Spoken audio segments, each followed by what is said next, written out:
Kingdom Hearts 3 Remind just around the corner. I wanted to do a little what deck with this character play on a certain character called Riku from Kingdom Hearts 3.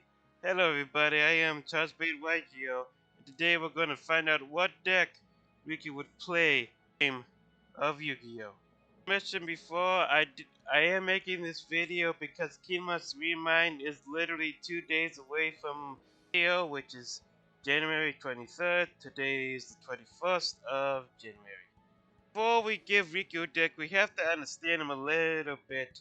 I could try explaining all the juicy details and such of Riku, but that's gonna take way too long, and that would be a video in it of itself. So I really can't do that, but I'm just gonna briefly go over what you need to know about Riku for this video. Riku was an island boy with his two friends, Sora and Kylie. Unfortunately, one night, darkness came and attacked their world. There are multiple worlds in Kingdom Hearts, and this separated all of them. Riku, during Kingdom Hearts 1, happened to be part of the bad guys for the majority of the game, but near the end of the game, he was able to redeem himself, and thus have gained the title to the main bad guys, at least, as the hero of darkness, which he has been referred to throughout the Kingdom Hearts series a couple of times. It actually kind of stopped though, but still he is known as also the hero of darkness, although it's not that much talked about. And he did help Sora near the end of Kingdom Hearts 2, which he didn't want Sora to see him because, emotional, moral reasons and such. I'm not going to get too much into it. Sometime after Kingdom Hearts 2, Sora and Riku went on an exam, the Market Master exam, to become Keyblade Masters. And during at the end of it, they found out that hey, the bad guys are back again. Woo! I guess. And what they what Riku basically had to do was save Sora from the bad guys, making Sora the damsel in distress here, even though he's a guy. But you get what I mean. At any rate. And at the end of it, they were able to, and now in Kingdom Hearts 3, they have to prepare themselves to fight the evil organization in one final battle, which is of course at the end game, because stuff happens in Kingdom Hearts 3 before the end game. So that's where we are at right now, and I'm not gonna tell you what's gonna happen in Kingdom Hearts 3. You could go watch it on YouTube or play it yourself. Yeah, it's a year old or whatever. I'm still not gonna spoil it. So from this, we do know that Riku has redeemed himself and became a hero, so to say. So I thought a suitable deck for him would be the Elemental Hero archetype. Why the Elemental Hero archetype? It's simple really. Elemental Hero archetype mostly has dark monsters running into it. Riku has the power of darkness. He has redeemed himself to be a good guy from a bad guy, as I've explained briefly. Riku is able to use the power of the elements as well to his advantage through his magic. Even though we only really see him use Dark Fyaga and Thundaga, I'm pretty sure he would be able to use the other types of magic there is, like Wadaga, Blizzaga, Eroga, and so on and so forth. But that does take the elemental part out of it. Now, originally this was going to be Sora, but I decided, meh, I think elemental heroes probably suit Riku a little bit better because they do mostly use dark attributed monsters and dark attribute monsters relating to darkness. So there you go. I felt like it was more right to do Riku than Sora. But hey, you know what? Let's just stop talking about Riku and such, and let's go over to yugioh Pro, or Dev Pro if you actually want to call it that. I just prefer Yu-Gi-Oh! Pro because it looks nice when you're deck building. That's basically about it and such. I mostly use it for deck building. But anyway, let's go. Alright everyone, here we are with the deck. I'm going to go through each card and I'm going to explain my reasonings of running this card as such. So here we go. First off, this is here Plasma. He is a nice monster to put in a deck because he can negate opponent's monster effects and he can target one of our opponent's monsters and it gains half of its attack. So he could basically be a big walking skill drain. Next up we have Element the Hero Honest, and I'm being honest, but everybody runs one of him because you really only need one of him for those OTKs. Next up, Triple Destiny Hero Malicious. We won 3 of him because we could banish himself to special summon himself from the deck, which can help us with our fusion and link plays. Next up, we have Vision Hero Ferris. We could discard another hero monster, special summon itself.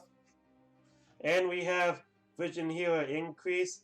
We're basically running this because when we special summon Ferris, we can send a Vision Hero to the spell and trap card zone as a continuous trap card. So that's why we run Increase. Increase can get himself out of the spell and trap card zone by attributing a hero monster. And when that happens, he can special summon a level 4 or lower Vision Hero monster from our deck. So we have more monsters on the field that we can fuse and link with. And then we have Destiny Hero Donatang. He helps us with damage calculation, and he can buff up our own Destiny heroes if need be. One evil hero, Adusta Gold. You only need one, and he is heck of expensive. But still, you only need one of him. Discard him. Add one Dark Fusion with Dark Calling, because Dark Calling lists Dark Fusion in its name. So we can add that to our hand. Of course, you're going to run 3 Element the Hero Stratos. He searches any hero whenever he's normal or special summoned. I did ask people about the deck that I had on here before, and somebody told me to get rid of 3 Element the Hero Stratos and only leave one in. Well, only have 1 Element the Hero Stratos in. I was like, what? No. You need 3 of them. You need a search. You need that consistency. So we have 3 of them. 1 Destiny Hero Celesta. He's a nice spell destroyer card, but we mostly use him to special summon himself from the graveyard for the most part. It can also help us draw, but we mostly just special summon him. Element the Hero Liquid Man. He is brand new and very good. He will allow us to special summon a hero monster from the graveyard that's level 4 or lower. And also, if he's used as fusion material, we can send, when he is sent to the graveyard or is banished, we can draw 2 cards and discard 1 card. So he's basically very good in that regard. 1 Element the Hero Solid Soldier. Normal summon him. Special summon any Element the Hero, any hero from a hand onto the field. I mostly use him to special summon an Element the Hero Stratos from my hand if I have him. And when he is removed, and when he is sent from the monster zone to the graveyard by spell effect, we can special summon a hero monster from the graveyard. Also, none of the restrictions of you can only special summon this kind of monster and such apply to us, because our whole entire deck is nothing but heroes. So 2 Element the Hero Shadow Mist. When he's special summoned, we can add a max change to our hand. Well, it says change, but we're just adding max change. And if it's sent to the graveyard, we can add a hero monster from the deck to the hand. So there's even more searching. 3 is a little bit cloggy. So, and I think 2 is the best ratio anyway because of that. So we're going to Element the Hero Bion. Okay, so if he's normal or special summon, send a hero from the deck to the graveyard. And once per turn, we can banish 1 hero monster from the graveyard, add a polymerization from our deck to the hand. And Ash Blossom Enjoying Spring, so we can disrupt our opponent's plays. Spell cards, 3 emergency spell. 3 emergency call. Sorry about that. To add an Element the Hero monster from the deck to the hand. A hero lives just in case we don't really have a good hand, or if we want to go out with link plays and fusion plays. We activate the hero's lives, pay half a life point, special summon level 4 a low Element the Hero. It's all fine and dandy. Except when it gets close to time, then you're like, oh, I don't really want to activate this. But at that time, you probably set it up for something. I'm not going to have a side deck for this list, as you could tell. One Dark Calling. The great thing about Dark Calling that is also it is treated as Dark Fusion, and Dark Calling allows us to banish cards from our hand and our graveyard. And we want the graveyard, especially from the graveyard effect, because we can easily do that the most. It is really easy for us to do so. A normal polymerization with the original artwork. Rhoda for us to search the majority of our monsters in our deck. Miracle Fusion, because we can actually search it and it helps with our Omni Heroes. Fusion Destiny. I know I only run one Dystopia, but you need Dystopia. You need this fusion play, because Fusion Hero Destiny can actually help you with your Dark Calling if you want to get Evil Hero Malicious Dark Bane, because he requires one Evil Hero monster plus one level 5 or higher monster. So that is why we pretty much need Fusion Destiny to help us out with that. So we have 3 max chains, and it's better to run 3. And I mostly use this, and Fusion Destiny always helps me get out Bane as well. With Dark Calling. Well, you need to draw a Dark Calling or such in order to go into him anyways. But I digress. Max change at 3, so self-explanatory to go into Max Heroes. And double Super Poly, 2 of them. I don't think we really need 3. I think the extra Super Poly should be in a side deck.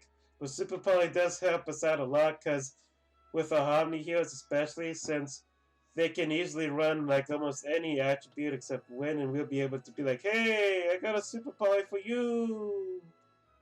Actually, except off too. But anyways, still, everybody mostly wants light or dark monsters anyways. And just in case we happen to run into Atlanteans and such, after 0. So going on to the fusion deck. Oh, that's not nasty. Anyways, Evil Hero Malicious Bane. So an Evil Hero plus 1 level 5 or higher monster. That's an Evil Hero.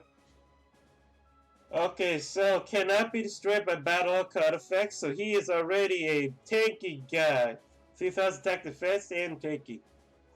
He can destroy all of opponent's monsters they control as long as they have equal or less attack to him. This card gains 200 attack for each monster destroyed by this effect. I'm feeling a bit sick today, not gonna lie. Anyways, Destiny Hero Dystopia can special summon a Destiny Hero monster from the graveyard and inflict damage to the opponent equal to that target's attack. Also, if this monster attack stat would change, we could pop a card.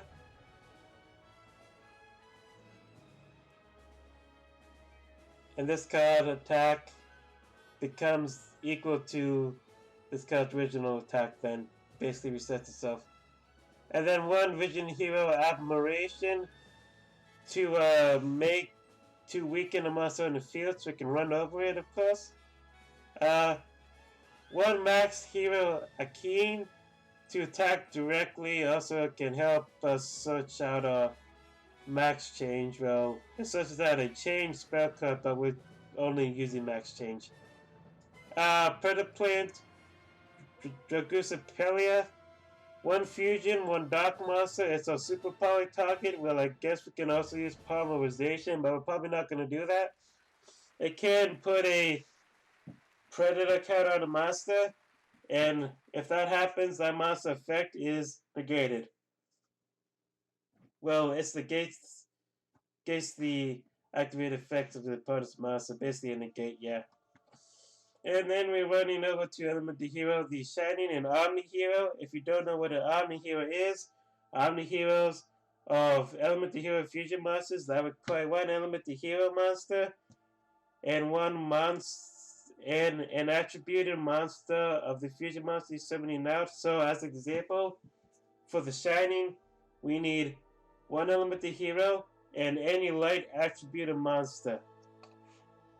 That's the same with Excrede Esquerdo? Oh, sorry, I keep butchering the name today. I don't know how to say your name after all these years. Ah. The Shining gains 300 attack for each banished hero, elemental hero. And if this card is set for the future graveyard, we can target 2 of our banished elemental heroes, add those to a hand. Very useful. He, Esquerdeo, can gain 100 attack for each elemental hero in the graveyard. Absolute Zero just completely destroys all of our opponent's monsters when it leaves the field. And Trinity activated its effect. 5,000 attack point monster can attack a second and a third time during the battle phase. So here comes the 500k monster beating over all your opponent's stuff. It cannot attack directly though. And then we have Elemental Hero Sunriser. He is a new Elemental Hero monster that was just released. So, must be future summon, gains 200 attack for each different attribute you control. Well, monsters that have different attributes that you control. You can only use one of its effects once per turn. If this guy was special summon, you can add a Mirror Confusion from your deck to the hand. When an attack is declared involving another hero monster, you can target one card on the field, destroy it. So that is excellent for removing your opponent's field. 2, Max Hero Dark Law. He basically whenever one of your opponent's cards would go to graveyard, it's banished instead. And if an opponent adds cards from their deck to the hand, except by drawing them during the draw phase of the damage step, we can banish one random card from the hand. So that is also good for the links. We have extra hero Dread Decimator. He gains attack for each hero monster with different name in the graveyard, and he inflicts piercing. And we also use him for his arrows. We have extra hero Cross Guy, special summons a Destiny hero from the graveyard. And we contribute a Destiny hero to add a hero with a different name from a deck to a hand. And we're also using him for his arrows as well. If you want to add in another super power into the main deck, go ahead. I just have this here so I can play with the revision rule if possible. And that's going to basically do it for the deck profile. I'm going to go show you guys some replays. Do keep in mind that I am probably going to have some misplays here and there during them because I am fairly new. I mean, I haven't played Elemental Heroes in a long time. So I am fairly new with the new support that they have and such. So please forgive me on that part. So anyway, here are the replays.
So that is the deck for Riku from Kingdom Hearts 3. I hope you all enjoyed it.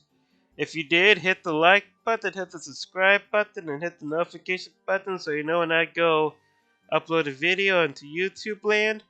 And with that being said, I'll see you guys next time. Bye bye.